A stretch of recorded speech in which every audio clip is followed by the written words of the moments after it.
A war had burned the world. From space, the Earth was unrecognizable. Every continent scarred, every sky choked with smoke. And when the fire finally died, two exhausted armies stood victorious in the ashes. The oil fields had burned. The factories were dust. The machines of war fell silent one by one, and mankind returned to what it began with: the horse and the sword. The prophet foretold this day 14 centuries ago. You will make a truce with the Romans, and together you will fight an enemy behind you, and you will be victorious. Two exhausted armies, the Muslims and the Romans, standing side by side in a world of ash. Men who had seen too much, faces hollowed by fire and loss. For one fragile moment, there was peace. Then one of the Romans rose. He lifted a great cross, planted it in the burnt earth, and declared, "The cross has conquered." A Muslim soldier heard it. He rose in anger for his Lord, walked to the cross, and broke it.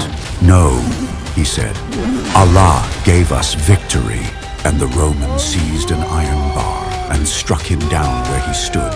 The truce died with him. The Muslims rose to demand justice for their brother, but treachery had already been decided. Muslims flew to their weapons and charged, a small band against a sea of steel. Not one turned back, not one surrendered. They fought until the last of them fell, and Allah honored that band with martyrdom, every single one. News spread across a broken world. From every land, the surviving Muslims gathered, remnants of a devastated ummah marching to answer the blood of their brothers. And again, they charged. And again, not one of them surrendered. The second gathering fell, like the first, to the last man. It seemed the light of Islam would be extinguished forever. But Allah's promise does not die. From the ashes rose the best of men, the finest soldiers left on the face of the earth, as the Prophet described them. And they marched, and a wonder, thousands of the Romans themselves had embraced Islam, and now stood in the Muslim ranks. Rome demanded, "Hand over our people who joined you." The Muslims answered, "Never. They are our brothers." So began Al-Malhama Al-Kubra, the great battle the Prophet foretold, the fiercest war the earth has ever carried. For days it raged. A third of the army fell as martyrs, the greatest martyrs in Allah's sight since the beginning. A third retreated, and a third held the line and would not break. And then Allah sent His victory. The unbreakable third surged, and the armies of Rome shattered before them like glass. The victory rolled onward. The cities of Sham opened their gates, then the lands of Anatolia, city after city, until the army stood before the greatest prize, Constantinople. And as the Prophet foretold, they conquered it without a single arrow. 70,000 voices rose, Allahu Akbar, and the walls fell.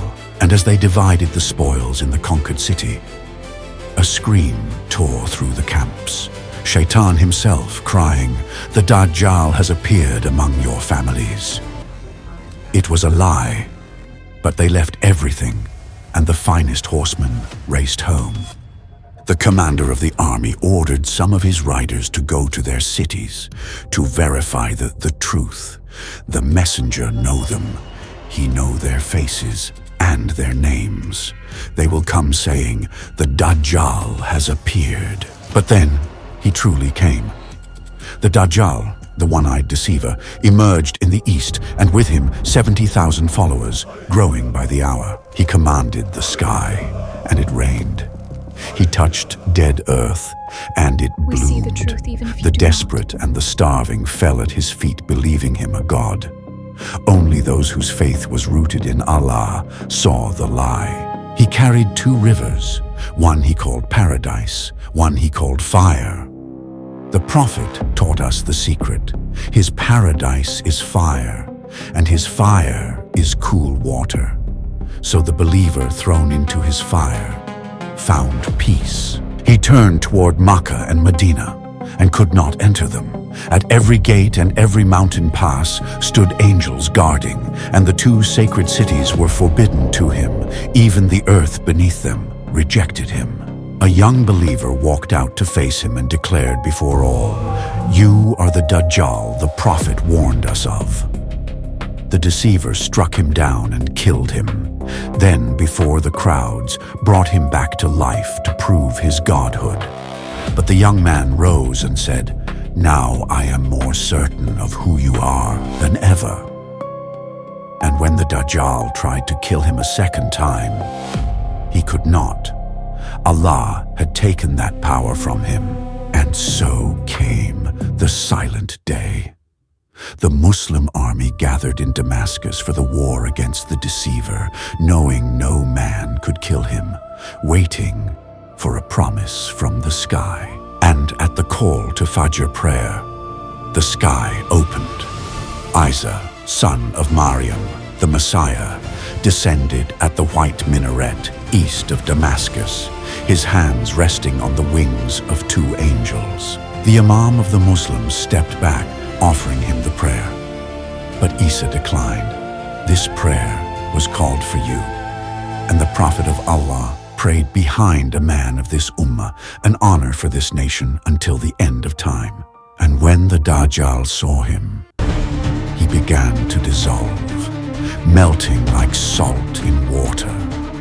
For falsehood cannot stand in the presence of what is true. Isa pursued him to the gate of Lud, and there, with a single spear, the greatest fitna in human history ended.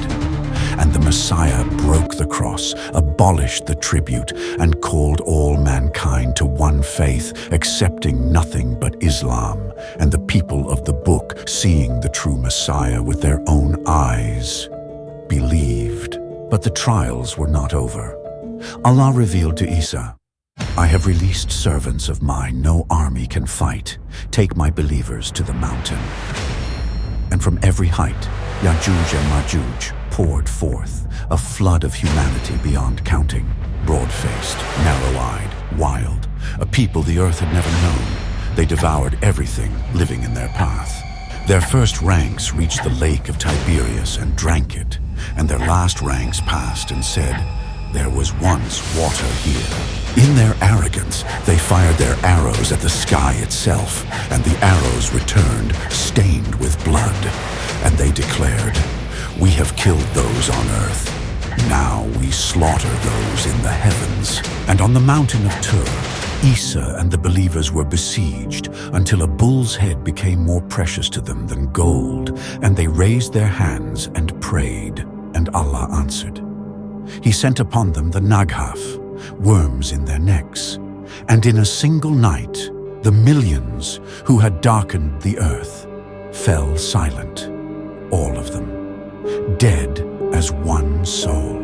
The earth reeked of their end, until the believers asked Allah for relief, and He sent great birds with necks like camels that carried them away.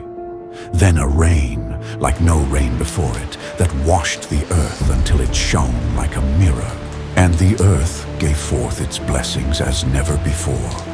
A pomegranate would shade a family, and a single milking would feed a tribe. Peace under the rule of the Messiah, by the law of Muhammad. This is not fiction. Every scene you watched was foretold by the Prophet Muhammad over 14 centuries ago, in words preserved letter by letter. The truce, the betrayal, the great war, the deceiver, the descent of the Messiah, the flood of Ya'juj and Ma'juj. All of it is coming, as surely as tomorrow's sunrise. So ask yourself the only question that matters. When these days come, or when your final day comes first, where will you be standing? With those who bowed to every false god that rained gold? Or with those who stood on the mountain, besieged and starving, but certain of their Lord? Prepare your heart now, for the hour does not wait, and neither does death.